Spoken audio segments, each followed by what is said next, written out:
I deserve a man who actually loves me, so just deal with it. My wife grabbed a suitcase to run to her perfect man, but he was never real. It was all a setup by her colleague. Later she accused me, you destroyed everything. Now she pleads to come back, but the door remains shut. My name is Adrian. I'm 31, and I'm a project manager. I value systems, order, and clear boundaries. My life before all this was stable. I wasn't rich, but I paid my bills, had growing savings, and rented a great apartment. Lucy, my wife, had moved in with me a year prior when we both got new jobs, 2 years into our marriage. No kids, no rush, just vague plans for a house, a family, when we were more financially comfortable. Our expenses were simple, joint for shared costs, separate for personal. It worked. It avoided arguments. Systems keep things in order. Lucy, though, is naturally more extroverted than I am. She embraced the new city, her new job, her new social scene. I loved seeing her happy, even if it meant more nights out for her and quiet evenings in for me. So, when she started mentioning a coworker named Jack, who she got along with really well, I didn't think anything of it. He sounded like the typical office clown, the one who sends memes, organizes birthday cards, keeps spirits high. Soon, Jack and Lucy were out with coworkers after work, drinks, group dinners. I didn't question it. New city, new job, new friends. It made sense. But then, the comments started appearing. Little jokes Jack made about me, delivered through Lucy. Oh, Adrian doesn't go out much. Must be exhausting keeping the couch warm. She'd repeat them, laughing, as if they were harmless. I didn't react. What was the point? I was just watching. Then Lucy started bringing home ideas she got from Jack. Podcasts, videos about modern relationships, about women needing to live fully before settling down, about not letting anyone hold you back. She'd share them casually, like interesting content. I watched some. Half self-help, half opinion disguised as truth. I kept quiet, not wanting to be the controlling husband upset because his wife had friends or new thoughts. But I was paying attention. My gut was starting to churn. A few weeks later, Lucy started talking about a guy Jack had introduced her to. Not like a new friend, but like Jack wouldn't stop talking about him. Tall, fit, confident. A real man. Lucy said everyone talked in a group chat, and little by little, she started mentioning him separately. He was funny. He had good energy.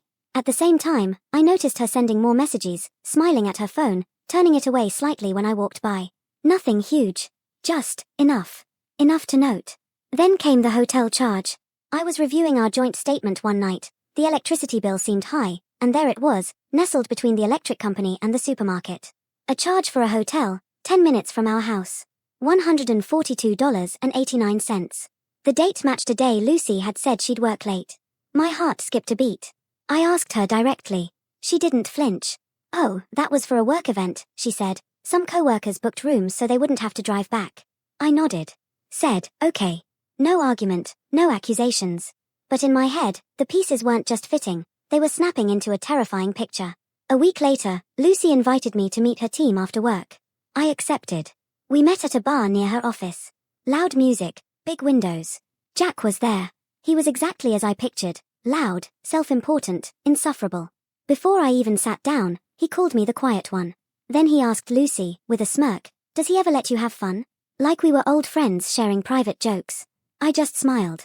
I manage projects for a living, Jack, I said. Fun is a resource, not a myth. He laughed too loudly, needing everyone to notice. Lucy laughed with him. It wasn't cruel, but she didn't stop him either. A little part of me died right there. I just observed. Some co-workers looked uncomfortable, looked away. Jack kept throwing little jabs. Real men don't plan their whole lives on spreadsheets. I shrugged, ordered water, and asked Lucy if she was coming home with me or taking a car. Jack smiled with an air of victory. I stored it away. All of it. In the following days, Jack started tagging Lucy in online posts, typical stuff about independence, memes about boring couples. Nothing direct toward me, but close enough to be provocative. Lucy reacted with laughing emojis. I didn't comment. I just muted his account. And took screenshots. Lucy's schedule started to change. More late meetings. More team dinners. Always on the same nights, Jack posted photos with location tags near her office. She called them networking events. I just said, great, and set a reminder to check the card statement at the end of the week. Notifications started appearing on her phone at home. Names of group chats I didn't recognize. Jack was always in them. The messages sounded less like work and more like a performance. Some men don't know how to lead. Women shouldn't have to ask for things. Lucy responded with smileys, true, or haha. The tone wasn't professional. It was Jack pulling the strings. The content escalated. Jack sent her links about finding yourself, not settling young, compatibility beyond routine. Lucy started quoting those phrases in small, unimportant arguments. Who forgot to take out the trash? Whether we should visit my brother next month. Suddenly, every trivial decision became a battleground over freedom. It wasn't her voice anymore, it was his. Lucy's appearance changed for these supposed meetings. New blazer, new shoes, makeup on a Tuesday, like it was a special occasion.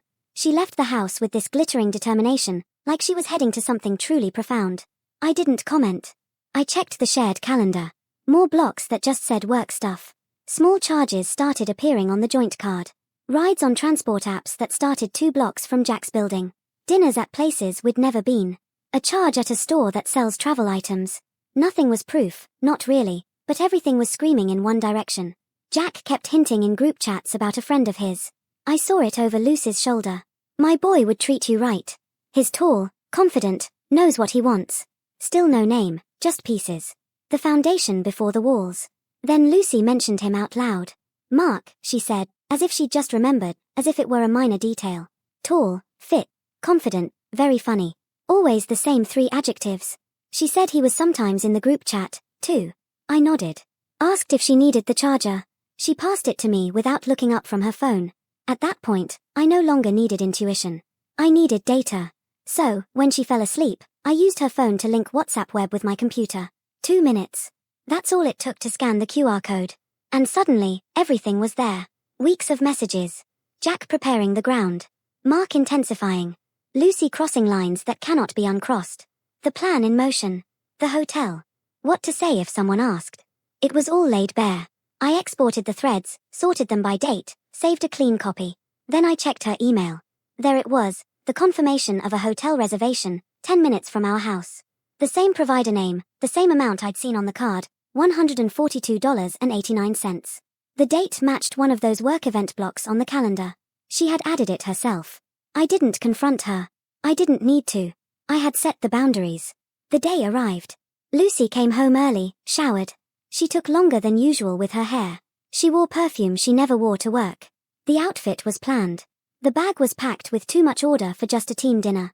She stood a moment by the door, poised, a speech on her lips. I didn't give her the opening. I was at the table, answering an email. The lunch plate already rinsed, the living room tidy. Everything looked like my life when I'm not chasing storms. Are you going out? I asked, as I would on any normal day. Yes, something with the team. I might not. Come back tonight, she said, looking at the lock. Not at me. I nodded. Okay. Just so you know, if you leave for him, you don't come back here. This door, it stays closed afterwards. She didn't hesitate much. I need this, she said. So go and get it, I replied, looking back at the screen. She left. And I went back to my email. Finished it. Loaded the dishwasher. Set the alarm. And slept without leaving the phone face up on the nightstand. Day 1, no contact. Day 2, nothing. On the 3rd day, my phone rang with an office number I didn't recognize. It was HR from Lucy's company. A woman named Angela asked if I could come by to talk about an incident. Her voice sounded tired, like she'd spent the morning in endless meetings. My gut clenched. I thought it would be something mundane about insurance papers. But she said my name as if I should know. I didn't. She asked me to come by after work, to clarify a situation related to Lucy. I accepted. No details, just the time, meeting room, and a rehearsed, polite tone. That day, Lucy didn't send a single message. I went to work as usual, finished my tasks. At 4:30, I walked the 2 blocks to her building. The receptionist directed me up. In the room, 3 people waited, 2 from HR and a manager I didn't know. Lucy wasn't there. The woman leading the meeting introduced everyone, then asked if I knew why they'd called me. I said no. She exchanged a look with the manager before clasping her hands. Some messages were sent involving you, using company devices and servers. There was also a conflict in the office that turned physical.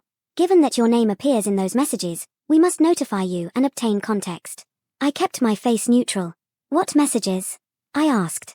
The manager explained that messages had come to light in the company's systems mentioning my name and my personal life. They didn't show me the chats, just summarized the relevant part. Lucy and Jack used work devices to coordinate personal plans involving me, and there was a confrontation in the office after discovering the deception. They asked if I wanted to offer any context for their records. I kept it simple. Cold. It seems my wife was planning to cheat on me with someone named Mark, using your systems to coordinate it. That is all the context. The manager's jaw tightened. He already knew, but had to pretend it was new. Then the other HR representative added, there was a fight yesterday between Lucy and Jack. It escalated quickly. Security had to intervene. That's why we're acting quickly. What caused it? I asked. They looked at each other again. Then Angela said, slowly, the individual Lucy thought she was talking to does not exist. The photos, the messages, everything was fake. Jack created it. I looked at her for a moment. So Jack tricked her, pretending to be someone else? Yes, she confirmed. And she found out here at work yesterday afternoon. Witnesses say it got ugly. There was material damage. They had reviewed the messages that morning, and that led them to me, since I was mentioned repeatedly. I leaned back in the chair. Processing it wasn't the right word. I wasn't surprised, nor pleased. It was more like watching a bad foreign movie in silence, where you already know the plot because you read it on the internet. Understood, I said. They asked if I wanted to add anything to their records. I took a thin folder from my bag, the hotel receipt, the card statement, and a printed log of the WhatsApp messages I had exported.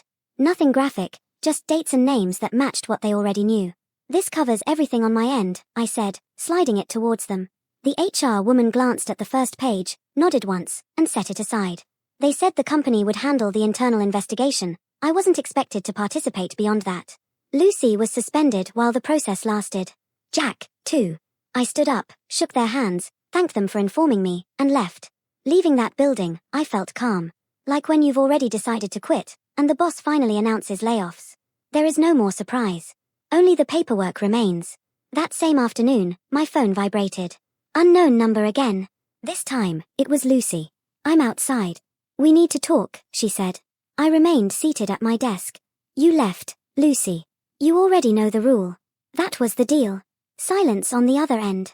You're really not going to let me in, she asked, disbelief in her voice. No, I said. You left for him. Can you talk to me from the same sidewalk you left on? She tried to argue, raising her voice, how I didn't understand, how she had been humiliated, how Jack had lied to her about everything. I let her speak, and then said, you packed a bag before all that. The humiliation came after. The decision came first. She started crying then, demanding I listen to her version. Can you send it by mail? I said, calmly, just as HR did.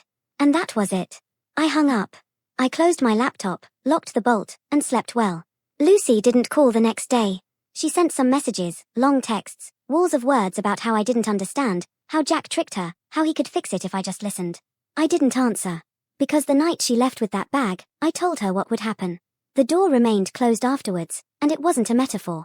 On the third day, she returned. This time, she didn't knock. She just called from the sidewalk, her voice tense, irritated.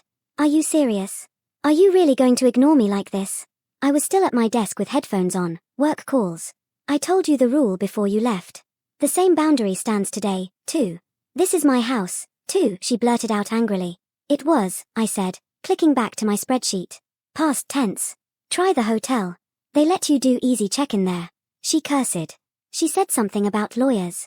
I replied she should bring one. The door wouldn't open anyway. After a minute of screaming, she left. I continued with my normal life. Work, gym, supermarket. The apartment remained clean. I slept well. The third morning, my phone rang with an unknown number. It was Angela from HR again. This time, she sounded less rehearsed, more tired. She asked me to come back. I said yes. When I arrived, they didn't even try to make small talk. There was a security guard present, and a folder twice as thick as the previous one. Angela explained everything. Lucy had appeared at the office demanding Jack clear her name because the catfishing rumor had spread. Jack refused, claiming she always knew what was happening. There was a loud argument in the lobby. Employees were recording with their phones. Lucy tried to snatch his bag with the laptop, screaming she had proof. Jack pushed her hand away. Security intervened before it got worse. Apparently, half the department witnessed it. Company policy, any physical altercation meant immediate termination. While investigated, Lucy was already suspended, and Jack received the same treatment. The internal investigation confirmed Jack had created multiple fake profiles using company systems, and that it wasn't just with Lucy. There were more target employees. Now, the legal department and the police were involved. Jack hadn't just tricked Lucy. He had created at least 3 more fake accounts to manipulate 2 other employees, though they hadn't fallen into the trap. HR classified it as a pattern of harassment. I nodded as if they were reading me the weather forecast. Understood. When I returned home, Lucy was waiting for me at the building door, arms crossed, sunglasses on, as if she could win an argument with attitude alone. You told HR everything, right? She blurted out. I raised an eyebrow. Everything like what? The receipt for the hotel you booked with our joint card? Or the part where you packed a bag for a guy who doesn't exist? Her jaw tightened. This is humiliating for me. Yes, I replied, opening the door behind me. Running off for a ghost usually does that. She stepped forward as if wanting to follow me, but I stopped her with a hand on the door frame. Read my lips, Lucy. The door stays closed afterwards. That means you don't live here anymore. You are unbelievable, she blurted out with rage. I know, I said. I pay rent on time, and I don't cheat on anyone. Crazy world, right? I closed the door and locked the bolt. She hit it once with her hand and left, furious. 2 days later, HR called me again. Jack had been officially fired, not only for catfishing, but for harassment, misuse of systems, and inappropriate conduct. Apparently, one of his fake profiles had crossed the line into harassment with another female employee. The legal department was reviewing charges.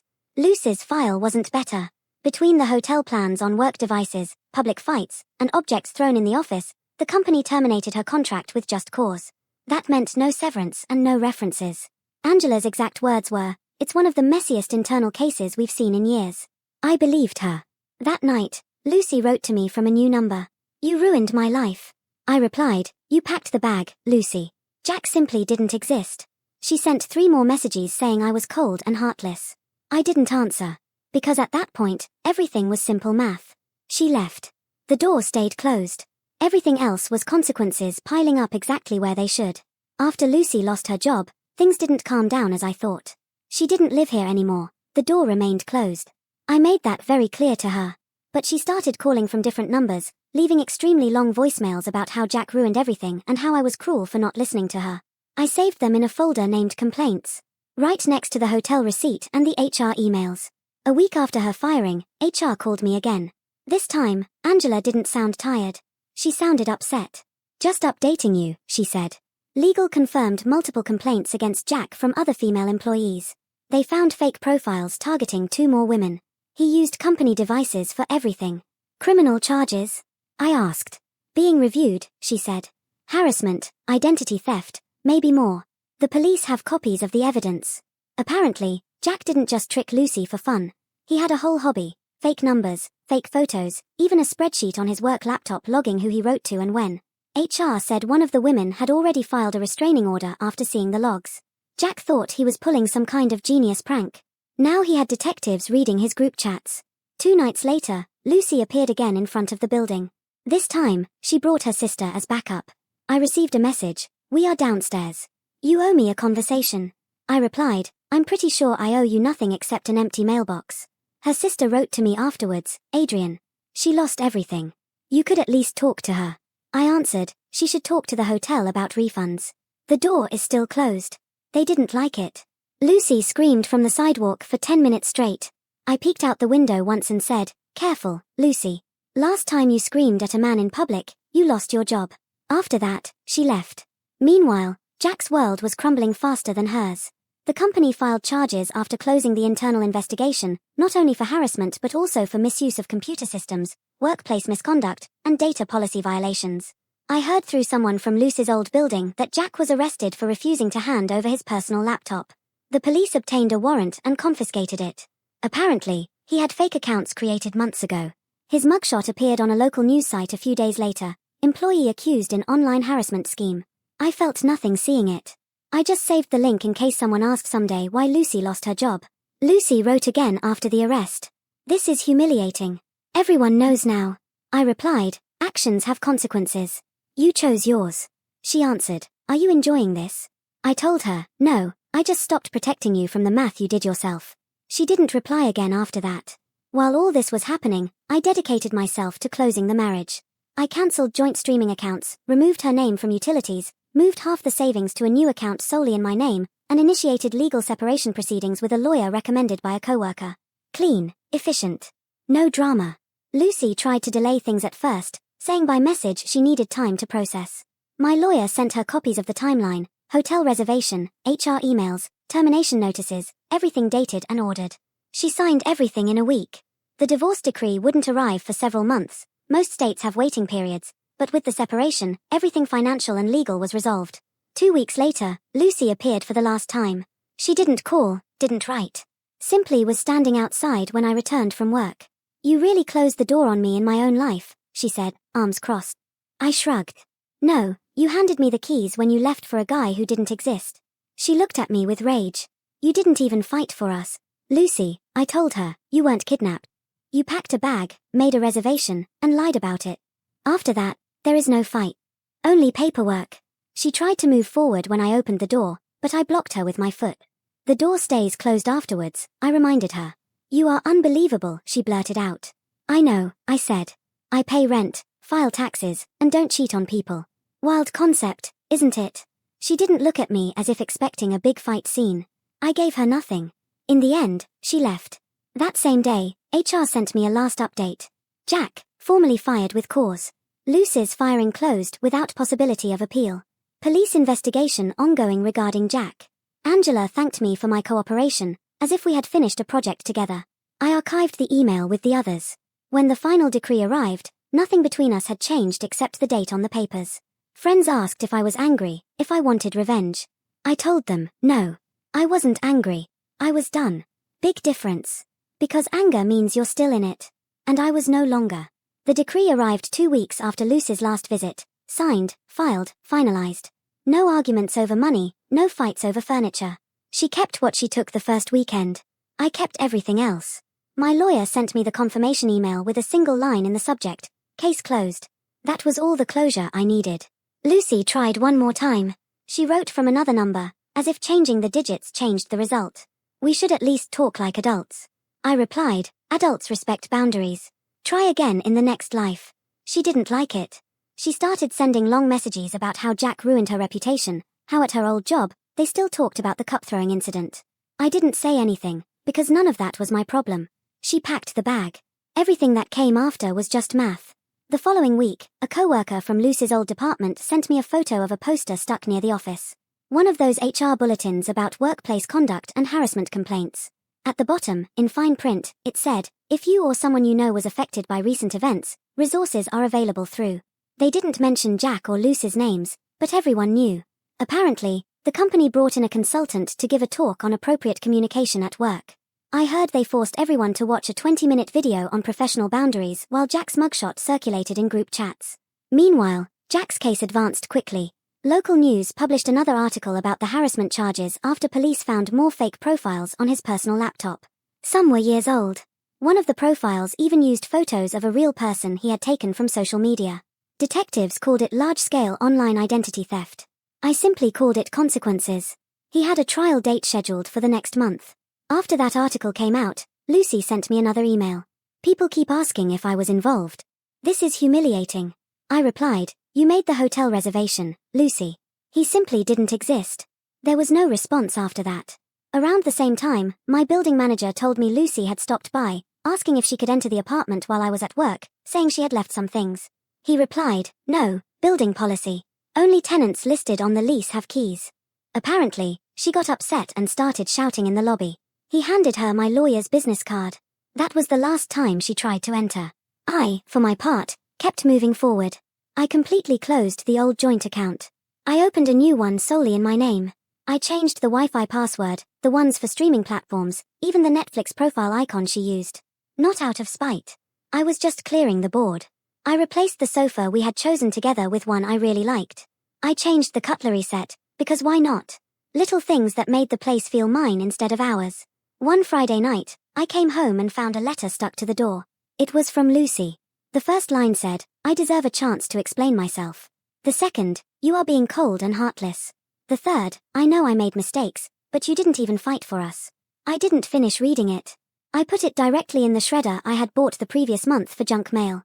Nothing in that envelope could change the fact that she packed a bag for someone else. That was the line. It always would be. A week later, I saw Lucy for the last time, by accident. I was buying coffee near the office when she walked in with her sister. She froze seeing me. "Hello," I said. "You look happy," she replied. I took a sip of my coffee. "Yes. Boundaries help." Her sister mumbled something about me being a cold guy. "Cold preserves things," I said. "Like receipts." Lucy rolled her eyes and left. That was it. At the end of the month, the separation was fully processed. The new lease had only my name, utilities, insurance, bank accounts, everything in my name. Friends asked if I was dating anyone. I said maybe. The truth. I'd gone out to dinner a few times with someone from the accounting department in my building. Quiet, stable, nothing complicated. She didn't ask about the drama, and I didn't offer details. It felt good to leave the past in the past. The last I heard of Jack was through a news link sent to me. Former employee pleads guilty to online harassment charges. He received probation, fines, mandatory therapy, and a ban from using social media for 12 months. Lucy's name didn't appear in the article, but people knew. Later, she posted something on Facebook about starting over and focusing on personal growth. Good for her. It was no longer my business. When everything finally calmed down, one night, I sat in my apartment and realized I hadn't thought about the hotel receipt in weeks. The $142.89 that had started that whole mess. Just a number on an already closed credit card. Then I deleted the folder with all the evidence, screenshots, emails, receipts. Not because I forgave anyone, but because the story was over. Lucy left. The door remained closed afterwards, and everything else fell exactly where it should. Life became quiet very quickly after the paperwork was closed. No more messages from Lucy. No more calls from HR. No police reviewing Jack's online circus. For the first time since I moved, my apartment really felt like mine. I started going to the gym 3 nights a week, cooking for real instead of ordering food. I even took up running again after years. It was a routine with no room for drama, because there was none left. Or so I thought. A few months after the divorce, I arrived late from work. There was a car parked in front of my building that I didn't recognize. Lights off, engine on. I didn't give it importance until I opened the door and heard quick steps behind me on the stairs. Lucy. Hair tied back, eyes wide open, holding a folder full of papers. "We need to talk," she said, breathing heavily as if she had run. I left a hand on the door frame. Bold move, showing up uninvited. She pushed the folder towards my chest. "There are statements from people at my old job. Jack lied about everything. I can prove it." I didn't take the folder. "Lucy, Jack faces probation and fines. HR fired both of you. None of that will make your bag enter my apartment again." She blinked quickly as if she hadn't heard me. "You could tell people I'm not a bad person, that I was manipulated." I leaned on the frame. "The hotel receipt shows you made the reservation before the manipulation. It ruins your argument a bit." Her jaw tightened.